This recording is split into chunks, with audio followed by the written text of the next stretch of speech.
ہاں ہاں اس کی دلیل ہے ہمارے پاس، اس کی دلیل ہے. بھئی کیا ہے؟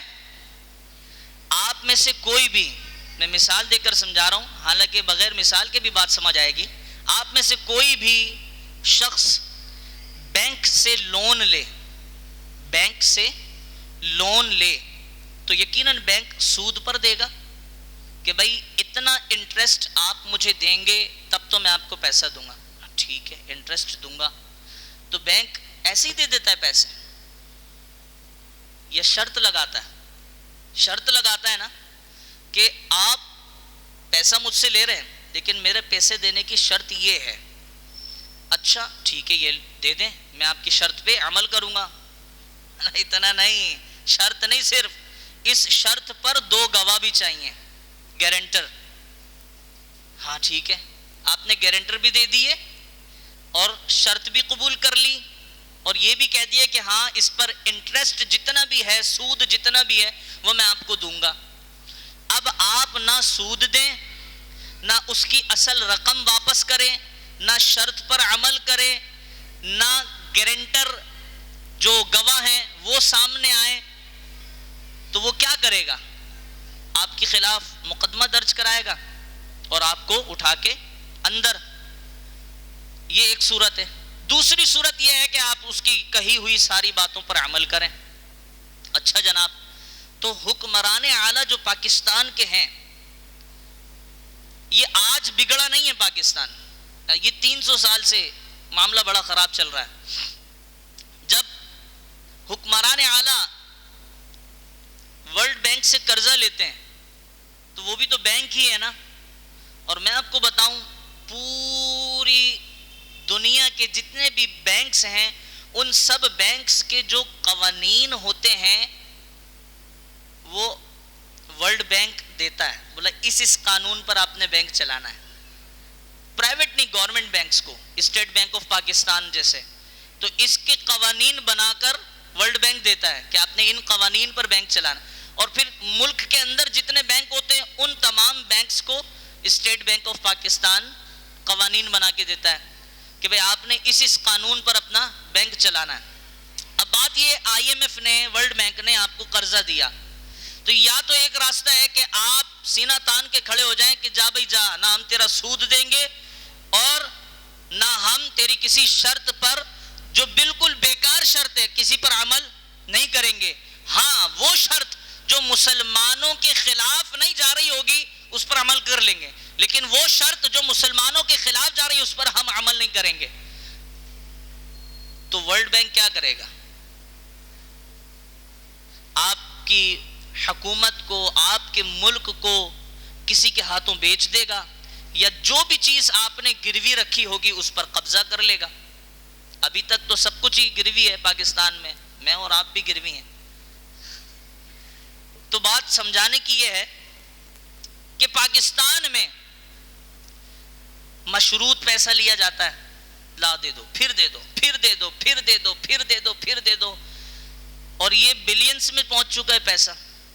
اب جب مشروط پیسہ لیا جا رہا ہے، اتنے غیرت مند تو ہے نہیں کہ سینہ تان کے کھڑے ہو جائیں. اگر غیرت مند ہوتے تو سینہ تان کر کھڑے ہوتے. اب بغیرتی کی اعلیٰ مثال قائم کی کہ جناب آپ جو شرطیں کہیں میں قبول ہے، اور اس پر عمل بھی کروایا جا رہا ہے.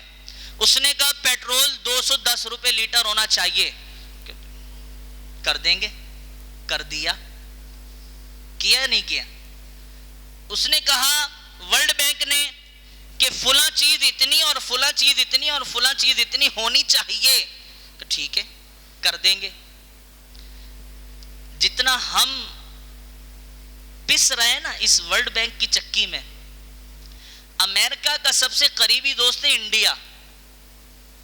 اور آپ کو پتہ ہے انڈیا نے امریکہ کو چھوڑ کر روس سے تیل لینے شروع کر دیا، اور اسے تیل ملنے کے بعد پاکستانی پیسے کے حساب سے میں بتاؤں 170 روپے فی لیٹر وہ بیچ رہا. ہم نہیں لے سکتے، کیوں؟ ہم پابند ہیں ورلڈ بینک کے. اگر ہم لیں گے تو جو چیز ہم نے گروی کر رکھی ہے ان تمام چیزوں پر، یہ بھی شرط ہے، ان تمام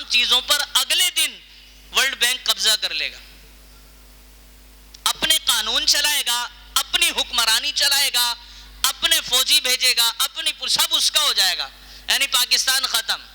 پھر آپ اس ٹکڑے کو پاکستان نہیں بولیں گے. یہ لمحہ فکریہ ہے. اب یہ سارا معاملہ ہوا کیوں ہے؟ اب میں نے جو 400 سال کی بات کی تھی اس پر آئیے. 400 سال پہلے آپ کے اس بر اعظم پر حکومت، بر صغیر پر حکومت تھی مسلمانوں کی، اور حقیقی حکومت تھی.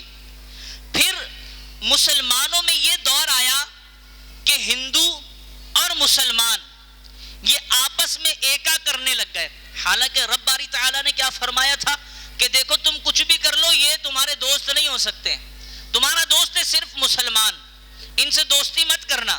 لیکن مسلمانوں نے کیا کیا؟ دوستیاں بڑھانا شروع کر دیں. میری بیٹی کسی ہندو کے گھر جا رہی ہے اور ہندو کی بیٹی میرے گھر آ رہی ہے. یہ سارا معاملہ جب شروع ہوا تو پھر اسلام کے سنہری اصولوں پر جب پابندی سے عمل کیا جاتا تھا تو حکمران مسلمان تھے اور اسلام تھا. جب یہ کام شروع کر دیے لوگوں نے تو پھر اسلام کی حکمرانی ختم ہوتی گئی. اور سن 1703 ابھی 2000 چل رہا ہے، 1703 میں مسلمانوں کی پوری طرح حکمرانی ختم ہو گئی. اب حکمرانی ہو گئی مکس پلیٹ، وہاں اپنے وہ مرضی سے چل رہا ہے، فلاں جگہ اس کی ریاست بن گئی، فلاں جگہ وہ بادشاہ بن گیا. اب مکس پلیٹ چل رہی ہے. اب جب مسلمانوں میں غیرت کم ہوئی تو تھوڑی تھوڑی چوٹ کر کے انگریزوں نے یہ جال بچھایا کہ 1800 کے عرصے میں انگریز ویسٹ انڈیا کمپنی لے کر بر صغیر میں داخل ہو گئے. یہ سنی آپ نے کہانی؟ جب داخل ہوئے کہ ہم تو کاروبار کرنے آئے، ہم تو تجارت کرنے آئے، ہم آپ سے تجارت کریں گے، لین دین کریں گے، بس زیادہ کچھ نہیں.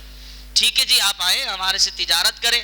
اس تجارت کے چکر میں انگریزوں نے پورے بر صغیر پر قبضہ جمایا، اور اس طرح قبضہ جمایا کہ آج 2022 تک ان کا ہی قبضہ ہے. کہیں کسی ملک پہ بالکل کھلم کھلا اور پاکستان اور اس جیسے ممالک پر پسے پشت، لیکن قبضہ انگریزوں کا ہے. یہ بات واضح ہے. کوئی بولے نہیں نہیں نہیں نہیں نہیں، میں تو فلاں زندہ باد کا نعرہ لگاتا ہوں لہذا اس کی حکومت ہے. ایسا نہیں ہے، یہ آپ کی خام خیالی ہے جی، یہ آپ کے تصور کی دنیا ہے. حکومت اگر پاکستان پر کسی کی ہے تو وہ امریکہ ہے. اس بات کو تسلیم کر لیں، آپ مان لیں کہ ہاں امریکہ کی حکومت ہے. اچھا، اب امام صاحب اگر امریکہ کی حکومت ہے تو امریکہ کے اندر جو لوگ رہتے ہیں وہاں تو بڑا قانون اچھا ہے، وہاں لوگ بڑے خوشحال ہیں، وہاں معاملات بہت اچھے چل رہے ہیں، وہاں کی سڑکیں تو بیسٹ ہیں اور وہاں کے سارے معاملات بہت اچھے ہیں. تو پاکستان اتنا خراب کیوں کر رکھا ہے امریکہ نے؟ اس کی وجہ یہ ہے کہ پاکستان کسی عام بنیاد پر حاصل نہیں کیا گیا، بلکہ پاکستان جب حاصل کیا گیا تو وہ تھوڑے عرصے کے لیے مسلمانوں میں غیرت کا جوش پیدا ہوا اور مسلمانوں کے اندر پھر اسلام کی روح بیدار ہوئی. اس روح کو بیدار کرنے والے کون تھے؟ ڈاکٹر علامہ محمد اقبال، اعلی حضرت امام احمد رضا خان. اس روح کو بیدار کرنے والے کون تھے؟ قائد اعظم محمد علی جناح.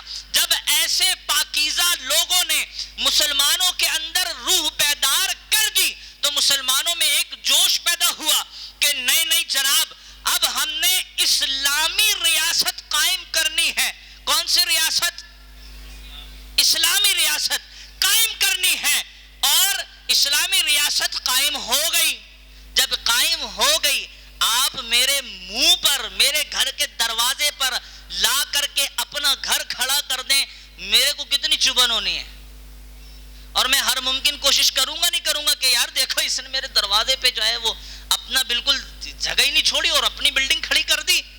اب ہر ممکن کوشش میری یہ رہے گی کہ میں کسی طرح اس کی بلڈنگ گرا دوں، کسی طرح اس کی بلڈنگ گرا دوں. اب میں کہوں گا کہ کیسے ہیں، خیریت سے آپ؟ ہاں بھائی، ماشاءاللہ کیا گھر بنایا، گھر میں آنا جانا شروع کر دوں گا، گھر کی تعریفیں شروع کر دوں گا، اور تعریفیں کرتے کرتے پیچھے یار کسی طرح اس بلڈنگ کو گراؤ. ایسا ہی ہوگا نا. یہ میرے گھر کے آگے کوئی اپنی گاڑی کھڑی کر دے تو میں اس سے لڑوں گا نہیں، یار تو پاگل ہے، میرے گھر کے دروازے پہ تو نے گاڑی کھڑی کر دی. تو کسی کی ناک پر مکھی نہ بیٹھتی ہو اور آپ نے پورا ملک بٹھا دیا تو وہ آپ کے ملک کی خیر خواہی چاہے گا یا بیڑا غرق کرنا چاہے گا؟ آپ کہیں گے نہیں نہیں، وہاں سب بیڑا غرق تو چاہے گا، یقیناً یہ بات حقیقت ہے. تو بھائی وہی تو ہو رہا ہے، وہی سب کچھ تو ہو رہا ہے.